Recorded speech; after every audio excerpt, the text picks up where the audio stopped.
Understanding a conflict, tools and techniques.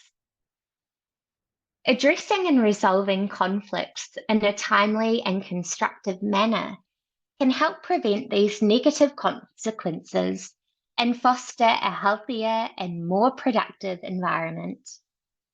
Effective conflict resolution strategies that promote open communication, empathy, and cooperation can mitigate the impact of unresolved conflict and facilitate positive outcomes for all parties involved. Assessing conflicts helps to gain a deeper understanding of the underlying dynamics and identify appropriate strategies for resolution. Here are some tools and techniques commonly used in conflict assessment. 1. Conflict mapping.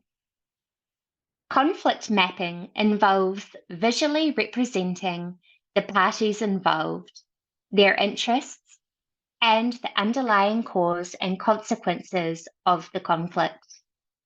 It helps identify patterns, relationships, and thus potential areas for intervention.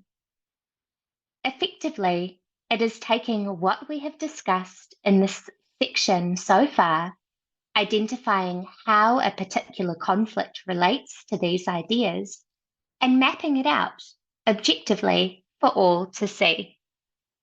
The power of visualizing this externally, lightening the cognitive load, creates a shared point of discussion, and so naturally starts to bring cohesion to a discussion. 2. Needs and feelings exploration. Here, the more inward lens is applied, and those involved in the conflict, potentially including stakeholders who may not be in conflict necessarily, but have a stake in the outcome or way forwards, share their particular interest in the situation. This is best done by sharing how they feel, ensuring such expressions are limited to describing their own emotional experience and not a diagnosis of others' shortcomings. Contrast, I feel dismayed versus I feel disappointed in you. The needs that are articulated represent the interest each member has in the situation and should be easy to find and expand as necessary if a conflict map has been produced first. To have conflicting groups share their feelings and needs at all, let alone objectively, is a challenge and is unlikely to succeed without practice and/or facilitation. 3.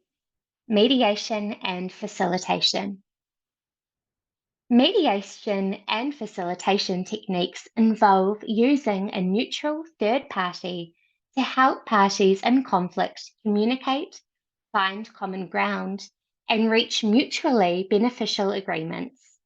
Mediators facilitate dialogue, encourage empathy, and guide the negotiation process.